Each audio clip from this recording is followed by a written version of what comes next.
In the late 1990s, one comedy completely dominated television. It racked up 31 Emmy nominations, took home 8 wins, and featured a cast of literal acting legends. It beat out Seinfeld and Friends.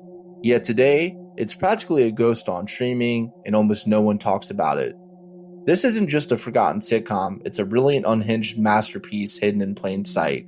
We have to talk about Third Rock from the Sun. Crip, lonely white guy seeks acclaimed beauty queen. Runners-up need not. To understand how big the show actually was, we have to look at the scale of it. Third Rock from the Sun ran on NBC for 6 seasons, spanning 139 episodes between 1996 and 2001. And people weren't just watching it, they were literally obsessed with the show. Why are you so obsessed with me? During its peak in the first 2 seasons, the show regularly pulled in 14 to 18 million viewers per week, comfortably sitting as a top 20 show in the entire country. The premise sounds like a cheesy B-movie. Essentially, it's about developing this series about these 4 aliens. Disguises themselves as a human family to study a backwater planet called Earth.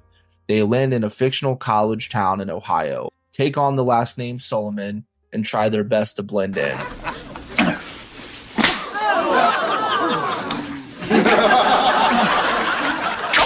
But the writers turned this sci-fi gimmick into the ultimate weapon for sharp social satire. Think about it like Seinfeld's observational humor, but weaponized. By stripping away all the polite society rules, the show managed to mock how absurd, fragile, and how beautiful everyday human habits actually are. My burger is infested with pigs! All without feeling preachy or turning into a generic family sitcom. The secret comedic engine. But why is the show actually so funny? It comes down to a specific comedic formula. It is a masterclass in contrasting cosmic arrogance with total human humiliation. That's my dad you're talking about! Oh, I am so sorry. Would you please leave so I can trash your father? They aren't just wacky aliens. They are elite military scouts who genuinely believe they're the apex predators of the universe. Dick Solomon is a decorated high commander who considers human biology beneath him. So the comedy doesn't just come from him being eccentric, it comes from his massive, snobbish ego being instantly shattered by most mundane things on Earth.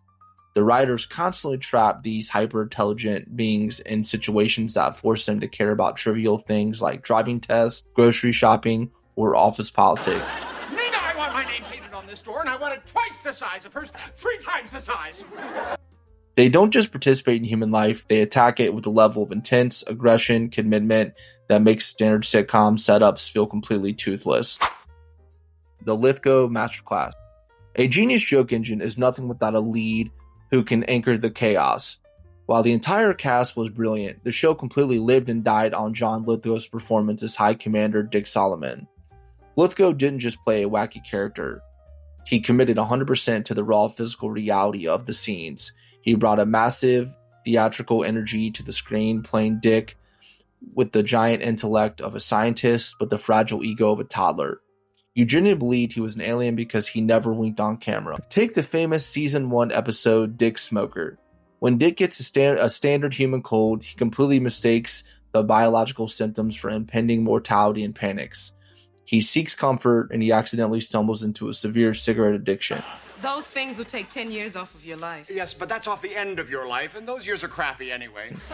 Lithgow's physical acting makes it legendary. It behaves like a creature totally possessed by a brand new physical dependency, turning a cheap sitcom gag into a masterclass in physical comedy. If you look at another episode, Dick discovers tipping at restaurants. He doesn't just see it as a transactional custom. His alien brain views it as supreme godlike power dynamic. He starts treating cash like a tool to reward or punish subordinates, flashing bills around, snatching them back with unhinged, power-tripping glee. It's the exact ability to completely detach from normal human empathy to make this comedy work.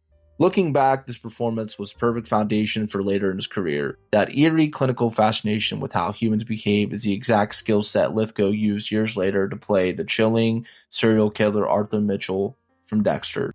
But Lithgow wasn't just working in a vacuum. Kristen Johnson's character Sally completely subverted the traditional sitcom sister trope by being a lethal military tactician trapped in a 90s blonde bombshell body. matching Lithgow's aggressive physical presence frame for frame. And the world felt incredibly live. You have Wayne Knight, fresh off playing Dennis in Jurassic Park and Newman in Seinfeld. He was bringing his absolute best to the role of Officer Don. He plays the perfectly gullible, deeply romantic cop whose chemistry with Sally is pure gold. Every time they're on screen, it's a brilliant contrast of a giant, tough guy alien forced to navigate a sweet, ordinary relationship with a local cop.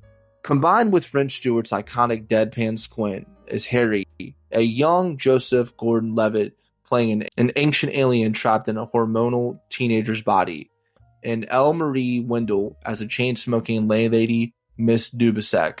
The show built a universe where the residents of Earth were just as weird and broken as the visitors. And so, it had 18 million viewers at its peak, the critical acclaim, a flawless cast. Why did it vanish?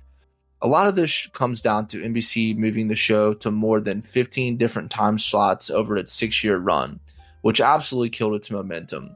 Combine that with messy syndication deals and shifting streaming rights in the digital age, and a whole generation missed out on it, because it didn't get parked on a massive platform like Netflix or Max for a decade. But Third Rock from the Sun didn't age poorly. The writing is still razor sharp, the performances are top tier, and it deserves a modern renaissance. Do yourself a favor. If you've never seen it, you have to go find it. Start from episode 1 and watch a masterpiece hidden in plain sight.